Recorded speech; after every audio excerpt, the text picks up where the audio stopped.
2 రోజుల క్రితం కనిగిరి దగ్గర బడుగులేరు అని ఒక చిన్న పల్లెటూరులో ఒకే స్కూల్‌కి చెందిన 10 మంది పిల్లలకి జ్వరం రావడం, వాంతులు అవ్వడం, విరోచనాలు అవ్వడం, కామెర్లు రావడంతో కనిగిరి గవర్నమెంట్ హాస్పిటల్‌లో అడ్మిట్ అవ్వడం జరిగింది. మీకు గుర్తుండుంటే ఒక నెల క్రితం ఇలాగే కురుపాం అనే చిన్న విలేజ్‌లో ఉత్తరాంధ్రలో ఒకే స్కూల్‌కి చెందిన గురుకుల పాఠశాలకు చెందిన ఒక 110 మంది విద్యార్థులు కామెర్ల బారిన పడి గవర్నమెంట్ హాస్పిటల్‌లో చేరడం జరిగింది. ఇలాంటివి మీరు చాలా చూస్తుంటారు న్యూస్‌లో. ఇలా పలానా స్కూల్‌లో ఒకే స్కూల్‌కెళ్ళే పిల్లల్లో ఇంతమందికి కామెర్లయినాయి, విష జ్వరాలొచ్చినాయి అనేవి పేపర్‌లలో చూస్తూ ఉంటారు. అసలు ఈ జ్వరాలు ఏంటి? ఎందుకొస్తాయి? అనేది మనం ఇప్పుడు మాట్లాడుకుందాం. సాధారణంగా కలుషితమైన నీటి వల్ల, కలుషితమైన ఆహారం వల్ల పిల్లల్లో కామెర్లు రావడం అనేది హెపటైటిస్ ఏ అనే వైరస్ వల్ల ఉండే అవకాశం ఎక్కువగా ఉంటది. వేరే జబ్బులు కూడా కొన్నున్నాయి. బట్ ఎక్కువ శాతం మన సైడు హెపటైటిస్ ఏ అనే వైరస్ వల్ల ఈ జబ్బులు వస్తూ ఉంటాయి. మరి ఈ జబ్బులు రాకుండా ఎలా సార్? ఏం చేయాలి? మనం ఏం జాగ్రత్తలు తీసుకుంటే ఈ జబ్బులు రాకుండా ఉంటాయంటే, ఒకటి నీటినెప్పుడు మరగబెట్టుకొని కాచి చల్లార్చిన నీటినే తాగాలి.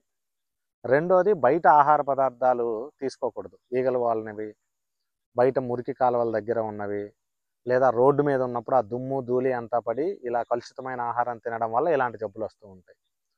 రెండోది ఒకవేళ మీరు కాచల్లార్చిన నీళ్లు తాగే పరిస్థితుల్లో లేరు, ఎక్కడికైనా బయటికెళ్లారు, జర్నీలో ఉన్నారు, అలాంటప్పుడు బెటర్ ఏంటంటే సీల్డ్ బాటిల్స్ కొనుక్కొని తాగడం బెటర్. ఎక్కడ బయట లూజ్ వాటర్ తాగొద్దు.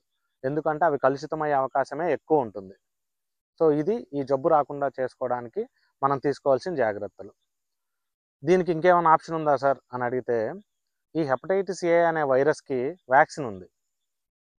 ఈ వ్యాక్సిన్ ఎవరికి వేసుకోవాలి, ఏ వయసు ఉన్న పిల్లలకి వేసుకోవాలి, ఎన్ని డోసులు వేసుకోవాలి అనేది ఇప్పుడు తెలుసుకుందాం. సో ఈ హెపటైటిస్ ఏ అనే వైరస్కి సంబంధించిన వ్యాక్సిన్ పిల్లలకి సంవత్సరం నిండాక ఉంటుంది. సో బర్త్డే అవగానే ఈ వ్యాక్సిన్ వేసుకోవచ్చు. ఇందులో 2 రకాల వ్యాక్సిన్స్ ఉంటాయి. ఒకటి లైవ్ వ్యాక్సిన్. ఇది ఒకటే డోసు ఆఫ్టర్ ఫస్ట్ బర్త్డే, అంటే 12 నెలలు నిండిన పిల్లల్లో వేసుకుంటే సరిపోతుంది. ఇందులో ఇంకో రకమైన వ్యాక్సిన్ ఉంటుంది. ఇది కిల్డ్ వ్యాక్సిన్. ఇవి 2 డోసులు వేసుకోవాల్సి ఉంటుంది. ఒకటోది 12 నెలలు నిండాక, రెండోది 18 నెలల వయసు అప్పుడు వేసుకోవాల్సి ఉంటుంది.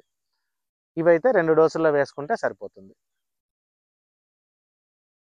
ఒకవేళ మీ పిల్లలు చిన్నప్పుడు ఈ వ్యాక్సిన్ వేయడం మర్చిపోయారు, ఇప్పుడు మీ పిల్లలు ఆల్రెడీ 5-6 ఏళ్ళు అయిపోతున్నాయి, అప్పుడు ఏం చేయాలి అంటే, ఈ వ్యాక్సిన్ ఏ వయసు వరకు వేసుకోవచ్చు ఒకవేళ చిన్నప్పుడు వేయించుకోనట్లయితే. సో ఈ వ్యాక్సిన్ 10 ఏళ్ల వరకు అయితే సింగిల్ డోసు లైవ్ వ్యాక్సిన్, లేదా 2 డోసులు కిల్డ్ వ్యాక్సిన్ 6 నెలల గ్యాప్లో వేసుకోవాల్సి ఉంటుంది. ఒకవేళ మీ బాబు కానీ పాప కానీ వయసు ఆల్రెడీ 10 ఏళ్ళు దాటిపోయి ఉంటే, ఆల్రెడీ ఇన్ఫెక్షన్ బారిన మీ పిల్లోళ్ళు పడ్డారా లేదా అనేది యాంటీబాడీస్ చెక్ చేసుకొని, ఇంకా ఆ వ్యాధి బారిన పడకపోతే అప్పుడు వేసుకోవచ్చు. సో మీ పిల్లలు చిన్నప్పుడు వేసుకోకపోయినా సరే, ఇప్పుడు 10 ఏళ్ల లోపల పిల్లలైతే మీ పిల్లల డాక్టర్ దగ్గరికి వెళ్ళి ఈ హెపటైటిస్ ఏ వ్యాక్సిన్ మీరు తీసుకోవచ్చు.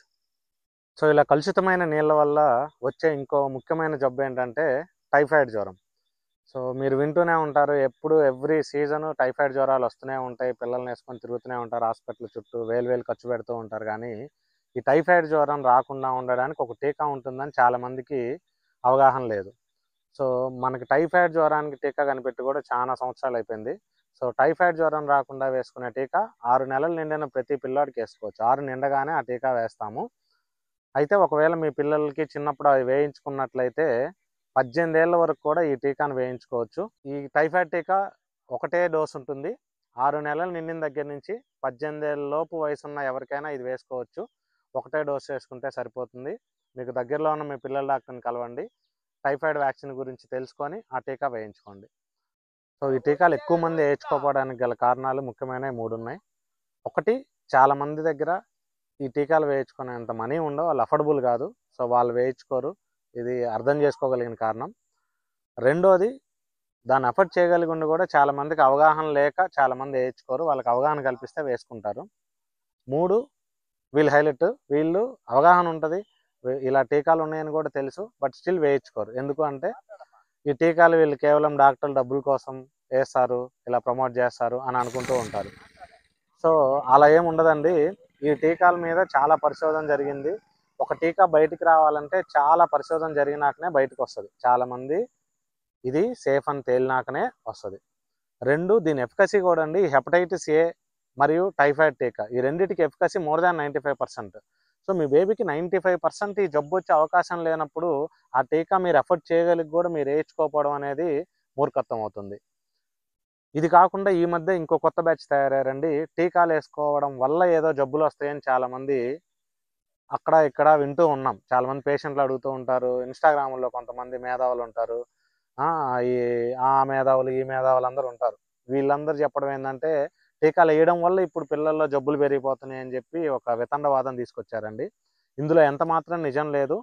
టీకాలు వేసుకుంటే ఈ జబ్బు రాకుండా ప్రివెంట్ చేయగలుగుతాం, మనం ఆపుకోగలుగుతాం. ఇప్పుడు ఒక మనిషికి టైఫాయిడ్ జ్వరం వచ్చాక 10 రోజులు యాంటీబయాటిక్ ఇంజెక్షన్లు వేసుకోవడం బెటర్ అంటారా? టైఫాయిడ్ రాకుండా మోర్ దాన్ 95% ఎఫికసీ ఉన్న ఒక టీకాని వేసుకోవడం బెటర్ అంటారా? మీరే ఆలోచించండి. హెపటైటిస్ ఏ వస్తే కామెర్లు పెట్టుకొని లివర్ డ్యామేజ్ అయిపోయి ఆసుపత్రి పాలైపోయి సెలైన్లు పెట్టుకొని ఇవన్నీ మంచిదా? లేదా ఆ జబ్బు రాకుండా మనం టీకా వేసుకోవడం మంచిదా అనేది మీరు ఆలోచించండి.